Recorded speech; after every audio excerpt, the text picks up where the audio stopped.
Rise and shine, everyone. It is Friday, May 31st, and we are so happy to start our day off with you.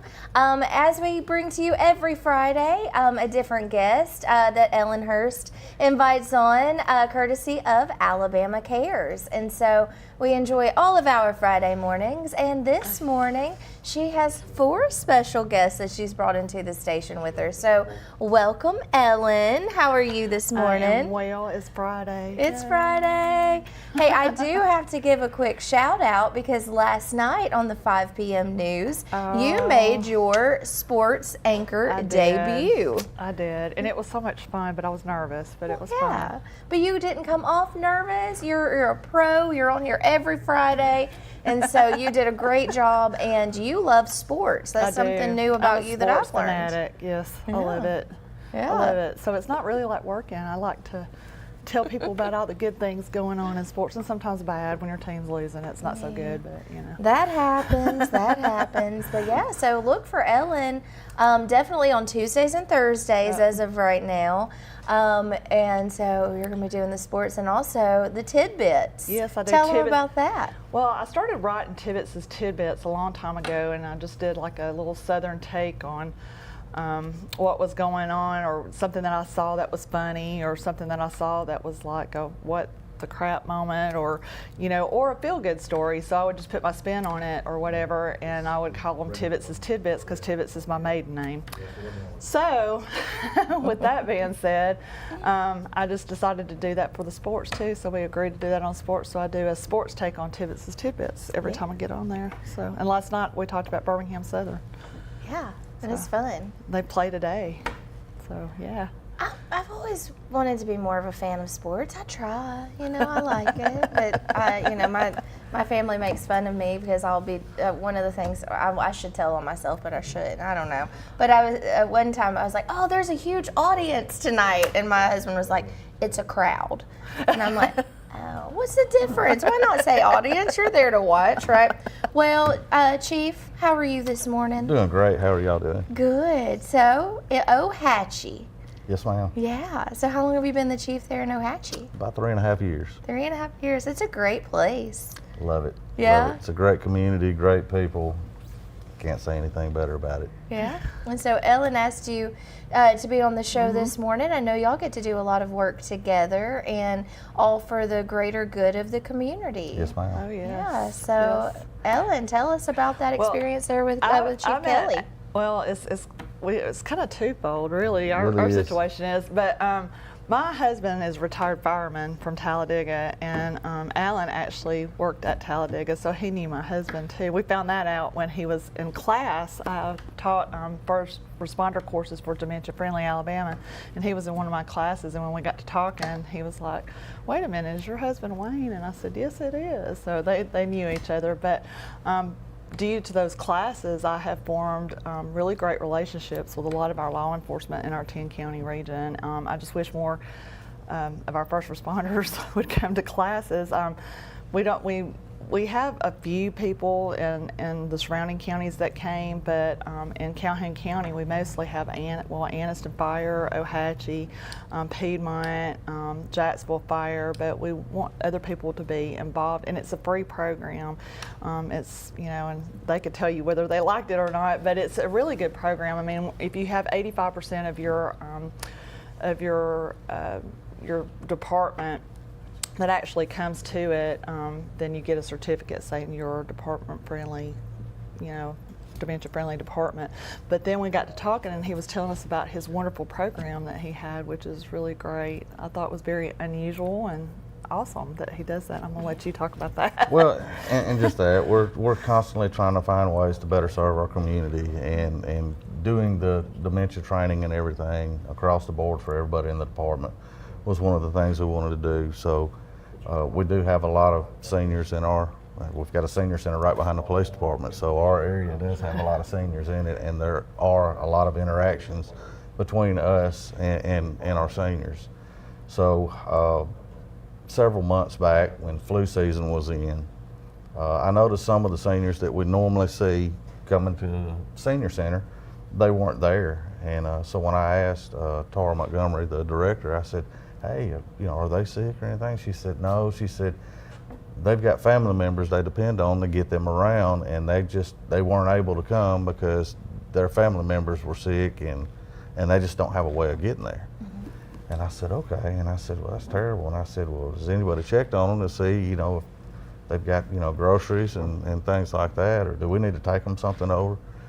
And so it just kind of spun off the idea of, how often does this happen where we've got seniors, in our community, and they don't have the ability to drive, or they are dependent on somebody else to get them around. Mm-hmm.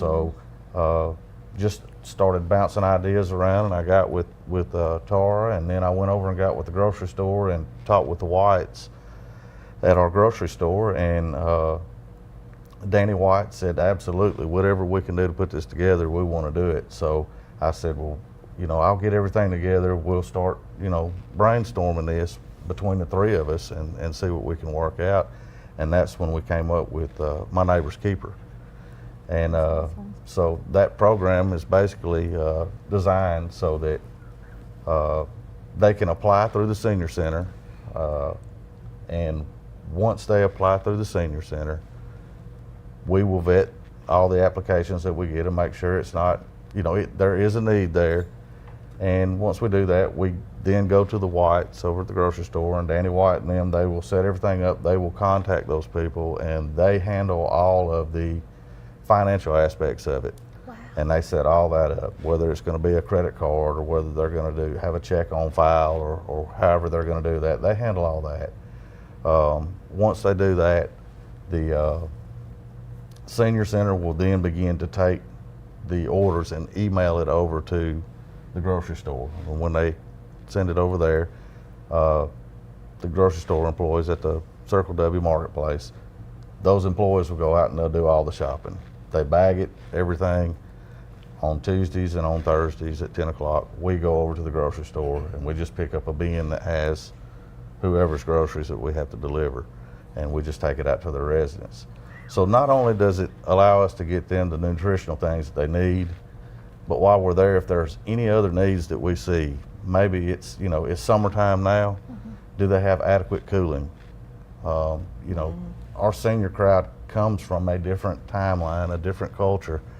They don't ask for help, they just deal with it. Yeah. And they'll do without. So knowing that that's going on and knowing that they have that mindset, we can identify other needs that they may have, and we can contact other resources that we have out there that can serve those needs as well. Isn't that awesome? That is wonderful. Yes, that's awesome. That's community right there. That is. And in a world, I think too, that's why I want all these officers to come on today too, because in a world of, sometimes police officers don't get they don't ever get all the credit that you guys deserve to me, but in a world where there's so much negativity, I think things like this showcases what policing is about. I mean, it's, you guys are your community. You're in the community. You're proactive. You're there to make sure that everybody's safe and they're taken care of. It goes above and beyond arrests mm-hmm. and all the bad things that you see every day. And I'm sure this makes you guys feel good too. It does. It does. I mean, it's you're still helping people, and I don't know anybody who got into law enforcement that has ever said that it was for the money, because there's no money in public service. Right. So in order to do what you're doing and to be good at it, you got to give 100%, and that is everything. I mean, you're doing it to help other people. So anytime that you can help somebody and you see that difference made, it's just fuel to keep you going. Right. And it shows you guys, it showcases you guys out in the communities. I mean, you're there, you're present in another form than pulling somebody over or, that kind of thing. So, I mean, to me, that's wonderful because it's in a positive light too. And in the community, one of the things that we hope that we're going to really see is, when I was little, the neighbors always checked on each other. Everybody checked on each other.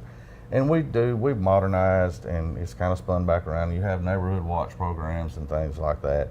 But as they start seeing us in the neighborhoods and we do these, deliveries mm-hmm. in the neighborhoods, we think that it's going to spin off to when the neighbors leave their residence, they check on their elderly neighbor and they say, hey, is there anything we can get you because we're running to the store? And I think it's going to bring that back. It kind of goes back to the proverb that nobody's really narrowed down to where it came from, but it takes a village to raise a child. Right. And I think in using that concept, I mean, that's exactly what we're doing. Everybody's helping everybody else. And then if something happens or if there's a worry or something like that, they can contact, they have somebody to contact too, because maybe you guys know who their family is that they can contact or that kind of thing too. So not only that, it also personalizes and people feel more comfortable talking to people that they know. Sure. Mm-hmm. So now it personalizes, you know, the officers with the people in the community. So when they see something,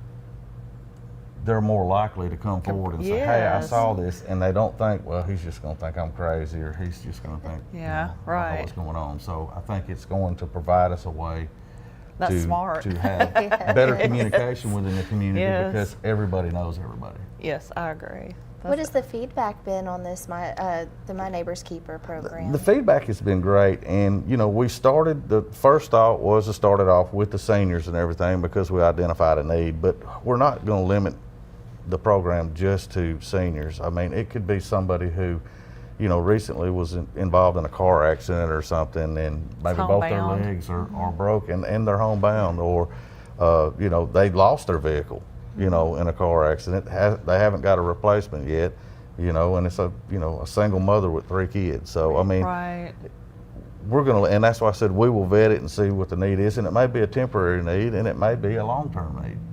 Yeah, or grandparents raising their grandkids. Absolutely. We see that a lot now too. So that's wonderful. How has Ellen and the resources that she has to offer, how have you been able to implement that into your police department? You know, it was just great because we got the training and everything, and almost instantaneously, we actually respond to a call and everything, and the officer is able to apply That's awesome. everything that that story. he That's the learned first time from I heard class. that. So, you know, in that situation, and we've had it a couple times where they've been able to use some things through that training for a motorist that was passing through from somewhere else, and he wanted to make sure that, you know, they were in their right mind and everything and knew where they were, and it actually prepared him for, you know, talking with that person and everything and meeting them on that level and not looking too overbearing or anything like that. So that's great. It's great when you can put those resources into action. So if someone is interested in getting involved with the My Neighbor's Keeper, either donating or being part of receiving that gift of being a neighbor, how can they get in touch? Right now we're flowing everything through the Ohatchee Senior Center. Okay. And Tara Montgomery is handling all that, and then when she needs anything from me, you know, she calls me and I come running. Great, so you can reach out to that Ohatchee Senior Center to learn more about the Ohatchee program, My Neighbor's Keeper. So Chief, thank you so much for your time today and for being here and for your service. Come back anytime. We look forward to having you back again. When we get back, we're going to have Chief Camp Yancy from Rainbow City Police Department. So we'll be right back. You're watching Rise and Shine right here on WEAC TV 24.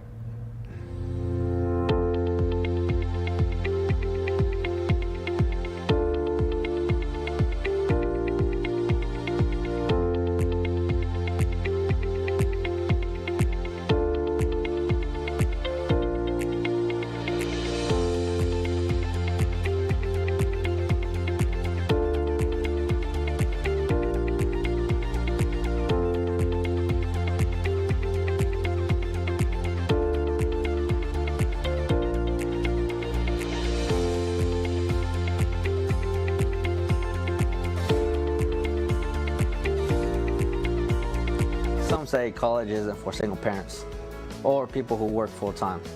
I'm here to prove them wrong. I'm a first-generation American, the father of Dion, and a non-traditional student at Gadsden State Community College. As a sergeant in the Army National Guard, I've watched soldiers with degrees progress faster in their careers. So today, I'm in school, involved in the Veterans Upward Bound program, and excited to see what's in store for my career. I truly am earning my wings at Gadsden State. more than 2.5 million youths admitted to vaping according to data from the CDC. Teens are at a greater risk for nicotine addiction because their brains are still developing. Please talk to your children about vaping. Although we may see things differently, the message can still reach me.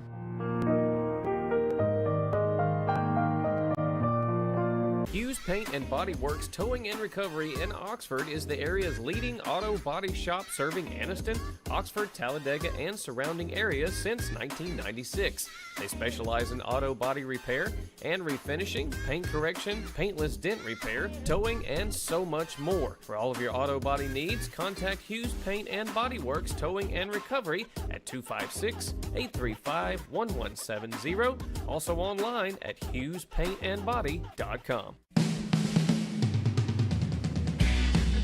Hey everybody, I'm Larry May. I've been in the entertainment business for over 25 years. I've written for the local paper. I've interviewed a lot of touring artists and local artists here. And what I figured out is how much talent we have here in Alabama. That's why we put a new show together for you called Entertainment Alabama. Come watch us for the hottest new acts and some of your favorites that are national touring artists.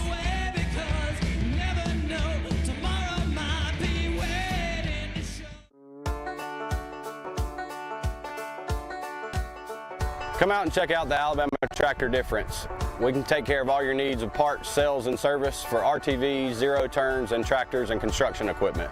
See us here in Lincoln at 620 Speedway Industrial Drive.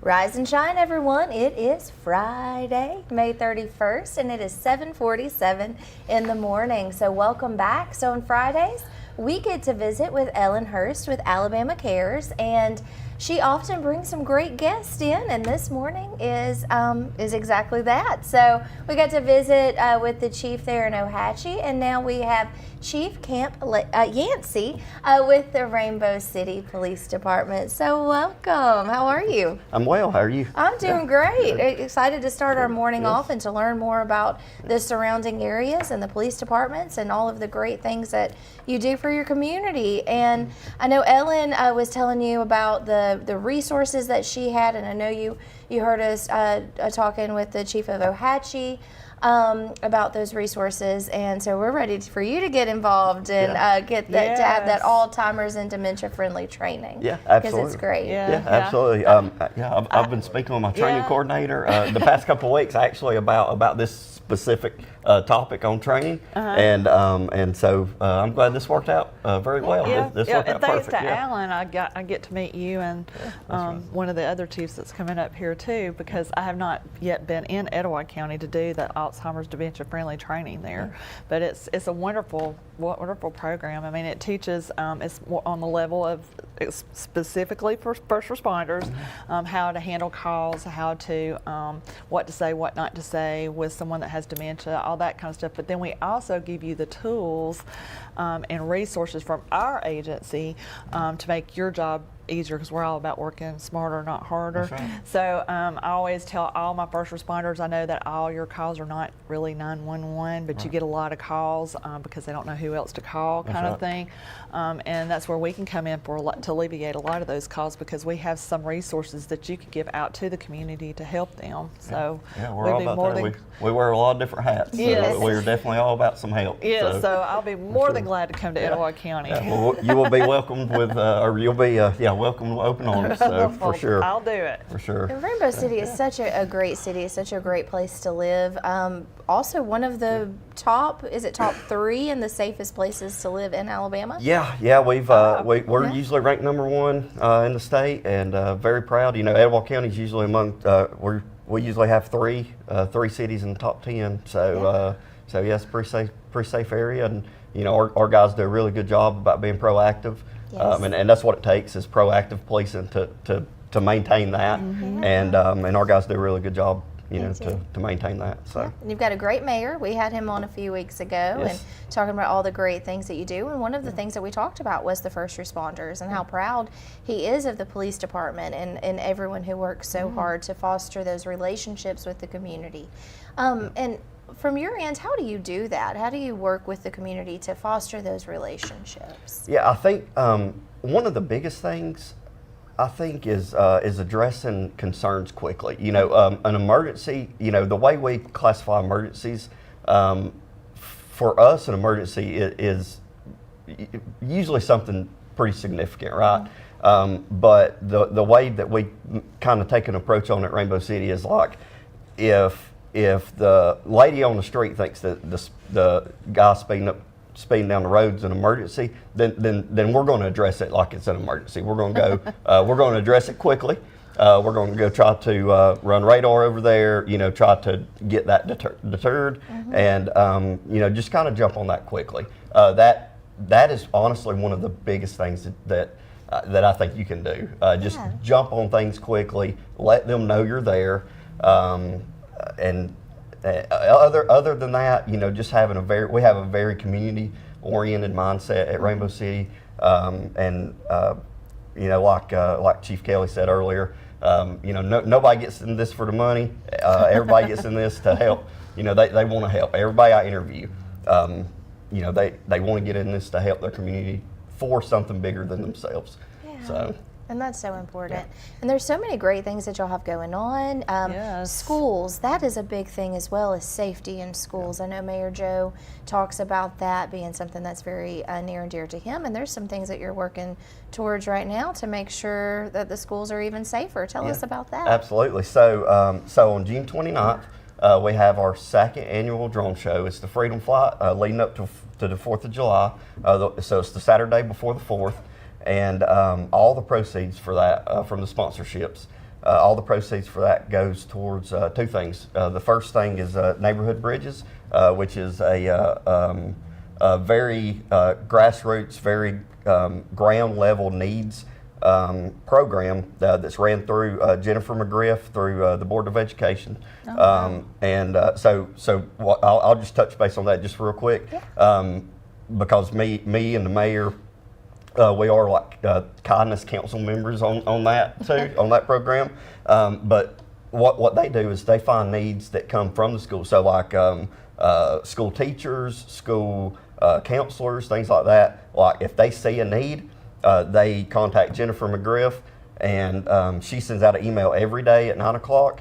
And you can sign up. Anybody can sign up to receive an email. You get the email and it lists the needs, and it could be paying a power bill. It could be a car. There's so many stories, and you can get you can go online and see some of these stories. It is, and it's so efficient and it's so direct, and I love that's why I love it and support it so much, because it's just it just gets done so fast. These needs get met so quick that way.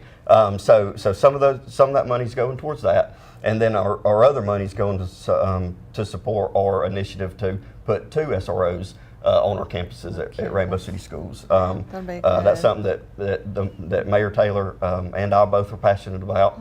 Obviously, protecting our kids, and but this also will help out. When our guys are training, when our SROs are training, and things like that, or take vacation. Instead of trying to run around trying to get it covered with overtime from patrol guys and things like that.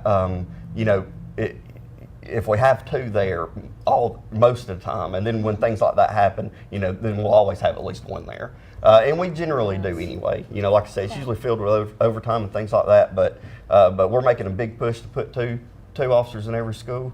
So go to the drone show and raise some money. Go to the drone show and raise some money. If you want to be a sponsor for that, a corporate sponsor for that, reach Karen Frost at the mayor's office, and that's 256-442-2511, and press the option to go to the mayor's office and contact Karen Frost.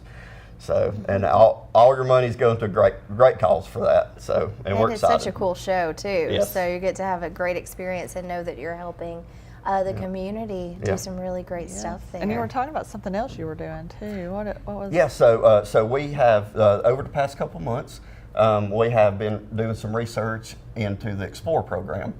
And the Explore program is connected with the Boy Scouts of America, and you don't have to be a Boy Scout to be a part of the Explore program. But the insurance and things like that, some of the kind of umbrella like a sponsor things, kind of thing. it kind of falls under Boy Scouts. You got to go through some training, like the advisors and things like that have to go through training through Boy Scouts of America. Etowah County doesn't have a post for Boy Scout or for the Explorer program, and what it does is it gets young adults and kids ages 14 to 20, and it gets them involved with us. So what happens is we'll have meetings, and we'll we can set them at weekly meetings, bi-weekly meetings, and bi-monthly meetings, and we will you train them on topics for law enforcement. And so kind of like a pre-training for when they get older and they may want to go into law enforcement kind of thing. Absolutely. Oh, yeah. So we'll do that, and then they can go compete against other posts out at Montevallo and Hoover. Hoover has a good Explore program, and Helena and things like that. So they can go actually compete about what they know and about scenarios and building clearing and things like that. So the way we look at it is a two-part thing, and one of it's a recruitment tool, and the second part we look at it is even if we don't hire out of that, then we are still we are still investing in our younger generation. Skills, that's right, and we're focusing on building leaders in our community and civic-minded people. Yeah. So such a great way to engage your youth and get them involved at an early age. Especially competitions, kids are all about that. Always making it fun. That's right. Yes. Well, that's so cool. Gosh, I know there's so many things going on that we need to talk about. So with Ellen, and I know y'all have to get that scheduled. You have to get that Alzheimer's. Absolutely. Do you often come across calls that you have to deal with dementia and Alzheimer's patients that maybe have that understanding could be very helpful? Yeah, absolutely. Our guys, and I think. I think what our guys see most is going to be the financial exploitation part of the things, and maybe not. We do see some of the dementia issues, but maybe the pre-stages of that, and the way that they can be easily manipulated, right? Yes. And I'll give you an example, and this is where education and educating our community, not just our police department, but everybody in our community is important, because and we strive for that. Yeah, that's right. We had Reed Murray owns a UPS store in Rainbow City, and there's a lady that came in, and there were some red flags going off all over the place for him. Reed's a very smart guy, very connected with the community. Red flags going off everywhere. He asked the right questions, found out what was going on, and found out what this lady was trying to do. This lady was trying to mail $80,000 in cash out of her whole life. Pulled out everything. We have broad summits too that one of my coworkers actually does, Teresa. She actually has broad summits in our communities where people can go to it. And then I have the community health series, and it's in Oxford, but everybody can go to it. And we just had the BBB guy come and talk about fraud, scams, and all that kind of stuff. But I'll be more than glad to come. Yes, we all definitely have to make sure to get connected. Thank you, Chief, for being here. We've got to go to a commercial break, and we've got so much more going on right here on Rise and Shine, so stay tuned. We'll be right back.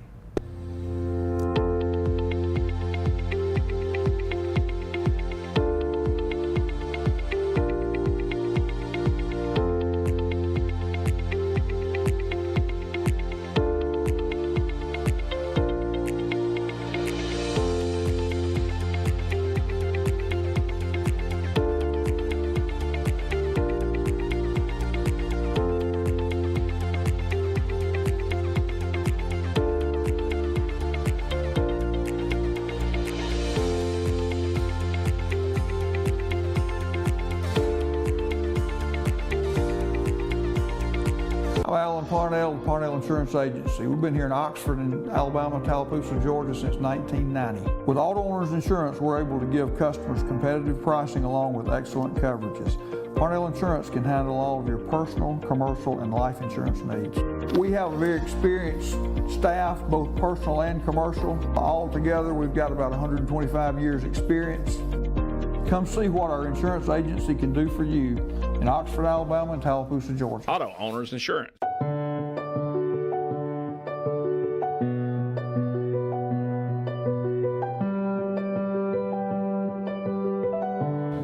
At Bentley Prosthetic and Medical Supply, we care about you. We offer custom prosthetics, orthotics, diabetic shoes, and durable medical supplies. We're located here in Alexandria, Alabama, where it's a country feel but professional care. Come see us today. Campers Unlimited, we offer a no-pressure experience, no hidden fees, and great service after the sale, making us one of the fastest-growing RV dealers in the Southeast. With our second location in Oxford, we offer a great selection of over 220 campers from top brands, including Grand Design. Our mission is to help friends and family spend time together in the great outdoors.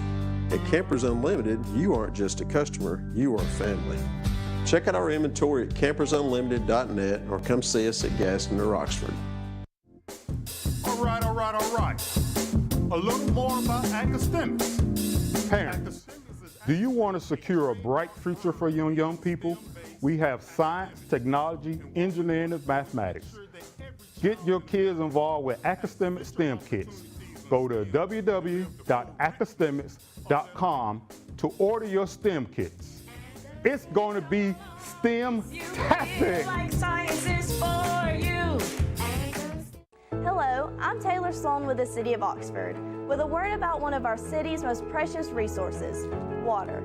Clean water enriches our lives in so many ways, but we cannot afford to take it for granted. Remember, every time you pour something unnatural down the drain or in the environment, and every time you litter, our beautiful lakes and creeks suffer. Our city is beautiful. Let's all join together to keep it that way. Stop pollution where it starts, and help protect our waters for life. Rise and shine, everyone. It is Friday, May 31st, 8 o'clock in the morning, and we have visited with Chief Alan Kelly of Ohatchee and Chief Camp Yancy of Rainbow City, and now we are happy to have Chief Jarrett Williams of Southside. How's it going? Going well. Thank you for having us on, Courtney. Yeah, thanks for being here. Well, and thanks to Ellen. Alan, he was my contact. Yes, too. yes. Thanks to everyone who made it possible, because we're getting to learn so much. And I know Ellen works really hard to make sure that first responders receive that incredible dementia training there. And so that's so important, because so often I'm sure you run across cases that having those resources and that education is going to be so helpful. It's going to be so important. We can't wait to get involved and be a part of what Ellen has going on.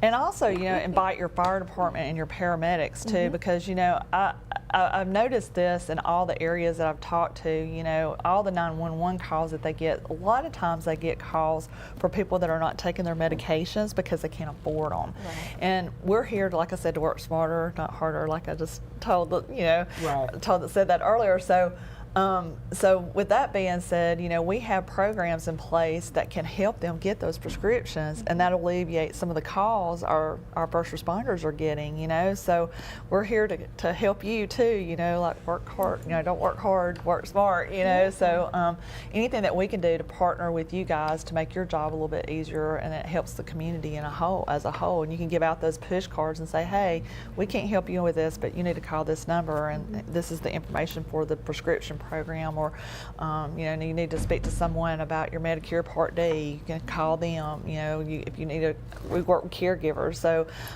that's what we're there for as well. But also to let you guys know what to look for, things that it looks like dementia but it may not be, what that could be, what to say, what not to say, how to act, how not to act, that kind of thing. So there's a lot of things that we touch base on that I think that would be very pertinent to your. Such a wonderful program, and we can't wait to get involved. Yeah, I can't wait to come to Etowah. I'll do it. It's great. Southside is a beautiful community. Community. I love living there, and it is very safe and growing. And with growth, you also, have to know the community and to make sure that you are in there with the citizens, and they know, of course, the first responders. And you do a great job at that. Now, you're fairly new to Southside.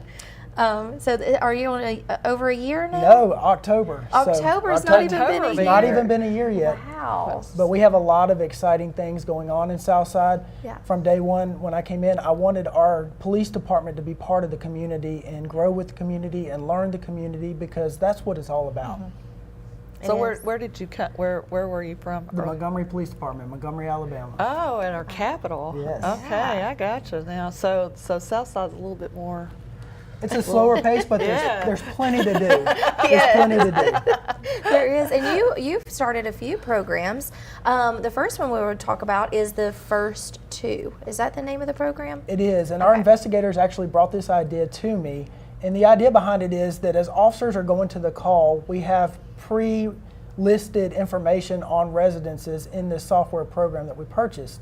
So the idea is if there's a resident with special needs or a resident who's on vacation, we have contact information for them. Or if they have cameras on their house, really it's limitless what we can put into this system, but anything that can help us better do our job is what we're going to put in there.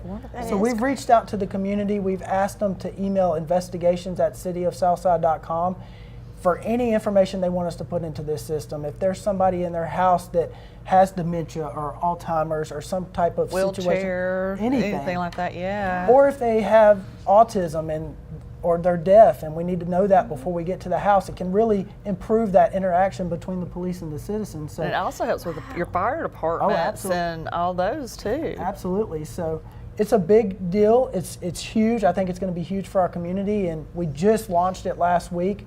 So once we get that information in there, we're going to be good to go, and we'll really be better able to serve our community. Wow, that's just going to go hand in hand with the training that Ellen offers also. Absolutely. And are you getting a big response from it? I mean, are you already getting... We're getting responses. We want to get more. Obviously, the more community support we get with this program, the better it's going to be able to support the community. So we're looking for everybody who wants to get involved to please give us whatever information you're willing to give. Nobody's pressuring anybody to give anything they don't want to. Sure. They don't want Big Brother. But a lot of times too, I mean, and correct me if I'm wrong, but like if you know where cameras are, when you're investigating other things, it may not have happened at that house specifically, but if you have cameras, eyes on the roads and on the neighborhoods and all that kind of stuff, it could help you help their neighbor or someone down the road or that kind of thing. And then if you have access to their cameras, they really don't have to say anything, correct? And that's the idea behind it, absolutely. Okay. That we can reach out to them and they can send us the video. Right. And this works for businesses too. It's not just for residences. So anything in Southside, anybody who's in the Southside area,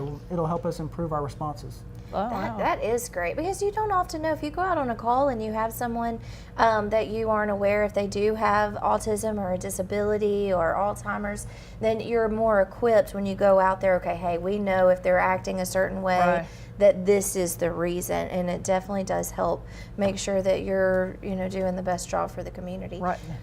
So can you list your pets? Like that's one of the things I always worry about when I'm not at home. Like if something happens at my house, I want to make sure that someone gets my pets. They're my babies. Absolutely. But that's good though. That like you said, having knowing who has autism or who has dementia, that kind of thing. Because one of the things you learn in our class is that autistic children and Alzheimer's patients or dementia patients of any type, including Alzheimer's, their sensory overloads. So you don't want to go blaring with police lights or coming in there with your radio's blaring, or because it can cause some severe behavioral issues with some of those populations that are having to go through those things.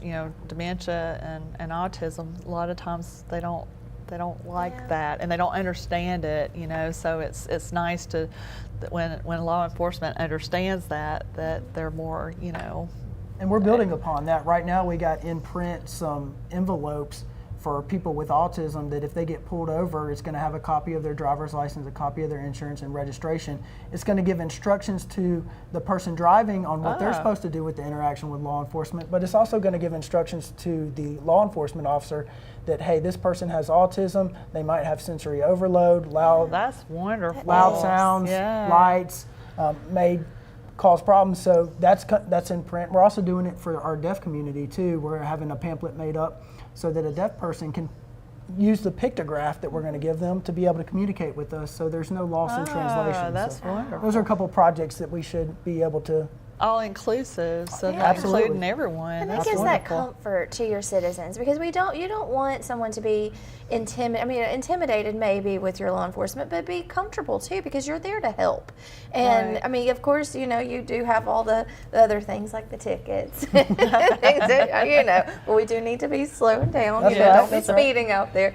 But it's so important for the community to understand what it takes to make sure that we're all safe And feel okay all, to work communicate together. with you, to feel comfortable to communicate.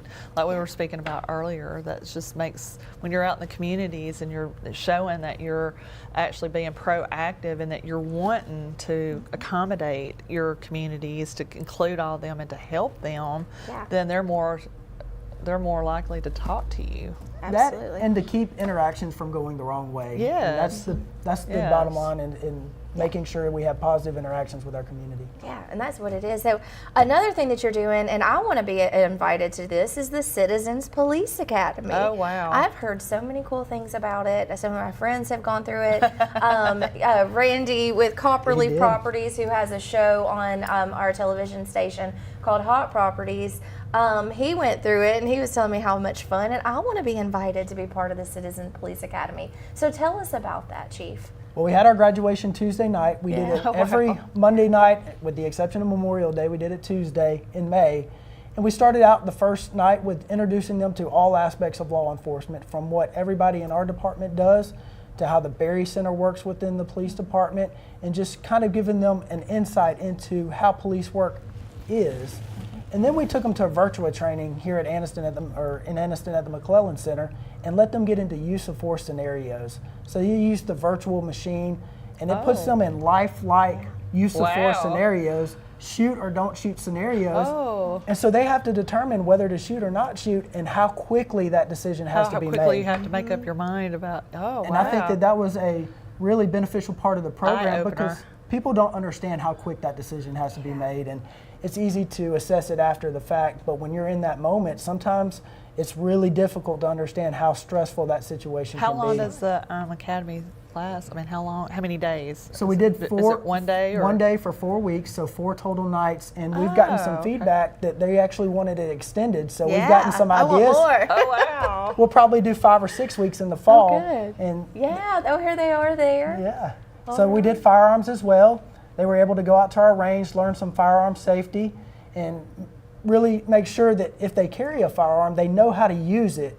And so that's really important in this whole situation. Yes. And then they got to do ride-alongs. Oh, yeah. That was the fun part. Which I'm ready for that, too. we have some fun things in the works with the television station and some ride-alongs with Southside. I'm looking forward to that. That's such a cool thing, because it is the walk a mile in someone's shoes, right? Because it's so easy for people to say, oh, he made the wrong decision, or he shouldn't, or he or she, the police officer, should have done something different. But when you're in that moment, you don't necessarily, I mean, you train for that, but that has to just be sometimes a really quick reaction. Right. And I think some of them saw that on the ride-along. We had one instance where they found some guns in the car, and the citizens were like, wow, we didn't really know this happens. And yes, it happens, and this is how it happens. It's real. Create that understanding, and then it will, the disconnect that sometimes is there will be more connected. Absolutely. So, And I couldn't imagine, I mean, I worked with juveniles for 11 years and taught court order domestic violence classes, but I couldn't imagine, and I respect all our law enforcement. I couldn't do it anymore. Absolutely. Well, Chief, thank you so much for being here. I promise me you'll come back to visit. Will do. We're going to take a quick break, and we'll be right back. So you're watching Rise and Shine right here on WEAC TV 24.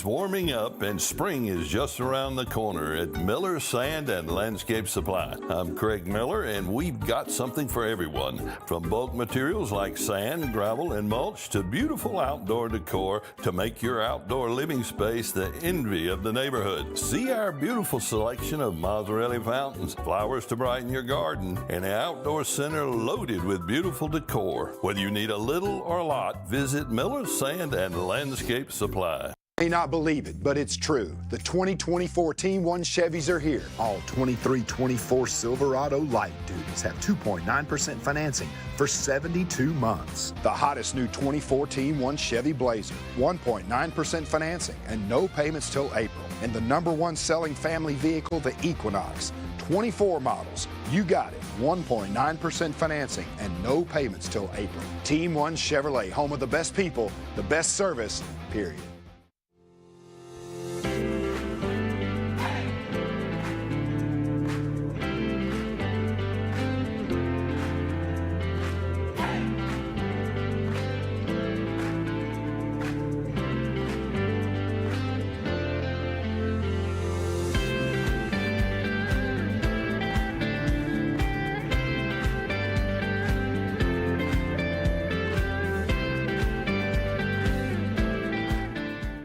Some say college isn't for single parents or people who work full-time. I'm here to prove them wrong. I'm a first-generation American, the father of Dion, and a non-traditional student at Gadsden State Community College. As a sergeant in the Army National Guard, I've watched soldiers with degrees progress faster in their careers. So today, I'm in school, involved in the Veterans Upward Bound program, and excited to see what's in store for my career. I truly am earning my wings at Gadsden State. Rise and shine, everyone. It is Friday. Woohoo! Happy dance. Does Friday mean much to you, Chief? Oh, yeah, I always look forward to the weekend. Yes, yes. So it's 8:17 on your Friday, May 31st. And it's been a really special day. We've gotten to get to visit with 4 of the local chief of police. And so welcome, Piedmont. Good morning. Piedmont. Yes. That's where Shells is, isn't it? Yes. Chef Dave comes on every Wednesday morning. He's the head chef there at Shells in Piedmont, and he does a cooking segment with us. I did not know so, that. yeah, oh, he's incredible. I hope you visit that Shells restaurant. is a good place to eat, too. Well, I've eaten I there. can believe it because Chef Dave is one of the best chefs that I have ever been fortunate enough to try his food. Oh, he's great. So, yeah, so shout out to Piedmont. So tell us about the cool things that are going on there in Piedmont. Well, I'll tell you, I look for any reason to be involved in our community. And over the last 3 years, I've been chief of police there, and I'll tell you, I'm always looking. I'm always searching for something new, some new idea to get our officers involved in our community.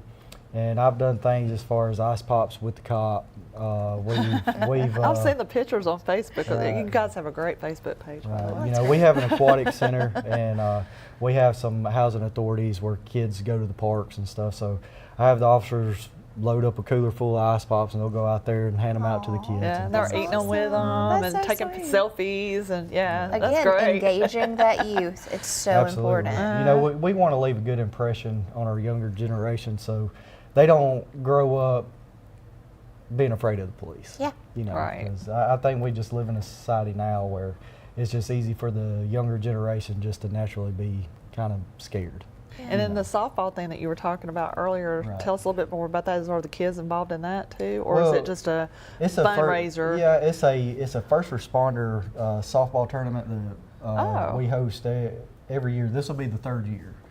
And it's usually the first, second week of August every year, and it's a first responder softball tournament. Oh, fun. So EMS, fire departments, police departments, they develop a team, and then they sign up, and then we go play it's not softball. Competitive or anything. It is competitive. I Of figured course it is. was. Ellen, you'll have to cover it on your sports segment. Yes. Oh, that would be fun. Yes. Can we cover it? Absolutely. That would be But awesome. any proceeds that's collected through the softball tournament, we pick an organization each year to make that donation to. The first year was to UAB for their cancer research. Last year it was Pink Heels and what they do for the walk a mile in their shoes kind of thing. Yes.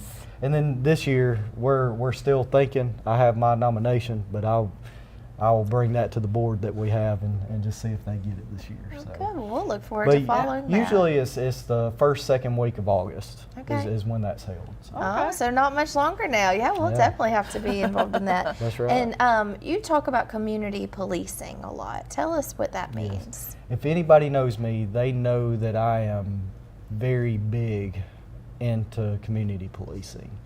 I find different ways to get my officers engaged with the community. Part of our mission statement, it actually reads that we don't just work in the community, we're part of the community. So I know about a year ago I developed a bike patrol, and Piedmont is considered the home of the Chief Ladiga Trail. Okay. And Piedmont is slowly progressing into a recreational type community. Yeah. And so there they are. Yeah. With this right here that you're seeing on the screen, that is from a community bike ride. Our bike patrol invited people from our community to join in on a community bike ride. I plan on doing that many times during the summer. We got to get through ball season first, and to free up some Saturdays, and then I'm going to host. I usually do a kids ride and I do an adult ride. The kid ride will be anywhere from 2 to 3 miles, and adult ride, I gauged it last time we went about 12 miles, and we could have went further. So that seems like it's the opposite. It should be children 12 miles, adults 2.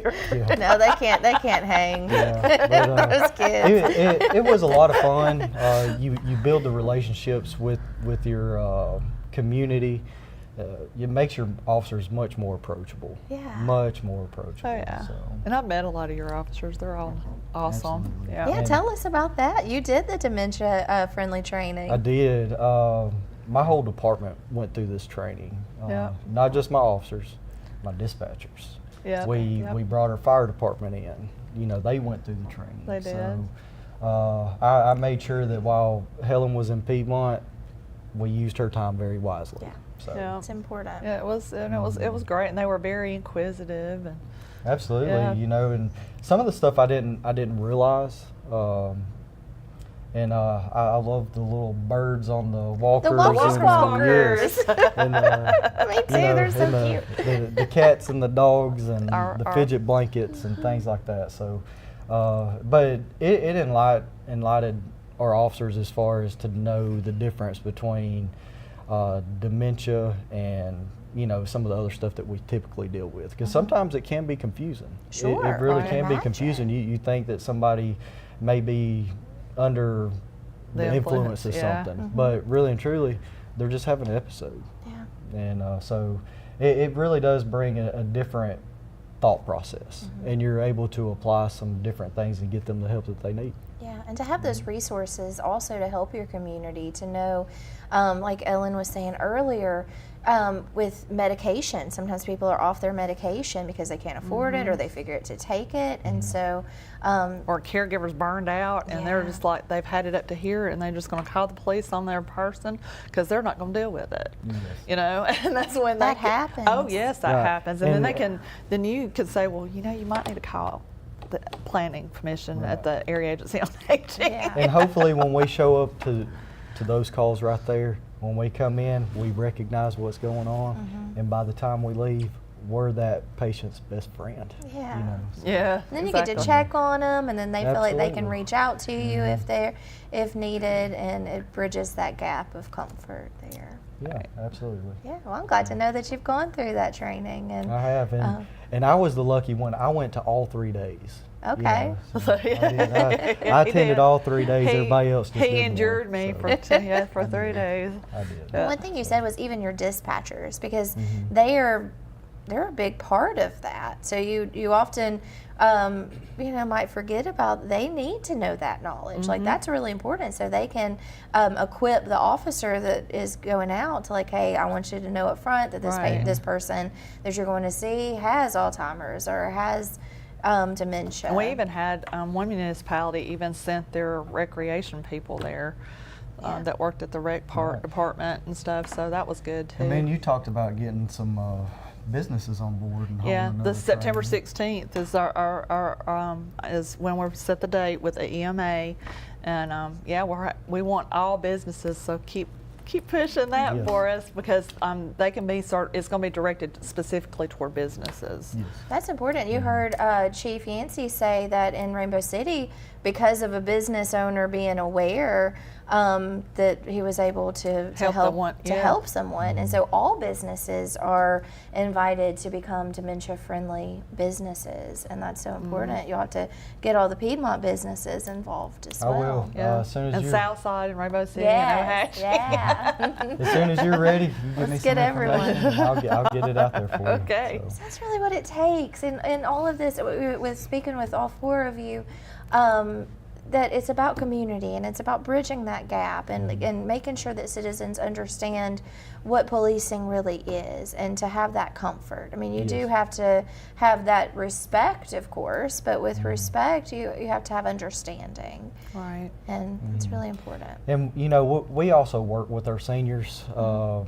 This past Christmas, we started something in the police department where we made gift baskets for what we consider the shut-ins, the people that can't really get out and engage with. There's some photos there. Where they can't really engage with the police. Oh, that's wonderful. That's wonderful. Yes. So, anyways, I have myself and officers going door to door. We work in partnership with the Benevolence Center in Piedmont, and so I get a list of people from them, and then our senior nutrition program, and then we'll go door to door and just give them a little something. And these gift baskets just have things that helps take care of them, like blankets, lotions, gloves. Oh yeah. And once again, it's our senior centers that are helping too. That's through East Alabama, and we love that. I mean, it's awesome that, partnerships are so important. I mean,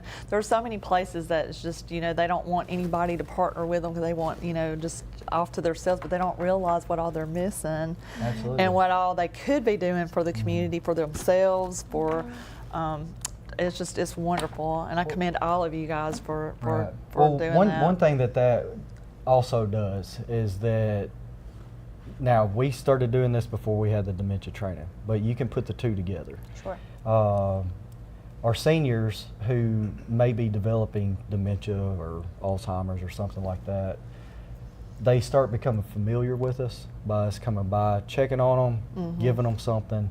So maybe if they did have an episode where we had to go check on them, they still feel that sense of, I'm familiar with you, and just kind of give them that comfort. They may not remember your name, but they know, they'll recognize the uniform and just give them that sense of comfort. So. And that is a big part of it, because as a senior, and especially someone that is dealing with Alzheimer's or dementia, having that comfort. If somebody's coming into their home, and of course, officers can be intimidating because you have a firearm, or you have the uniform. The radio. The radio. These things can be very intimidating. So to have that comfort, that's a wonderful thing. And just to show the community, it's not all about writing tickets and taking people to jail. We care about people. Yeah. We care about them. Right, and it makes you feel good when you're not just doing the other two.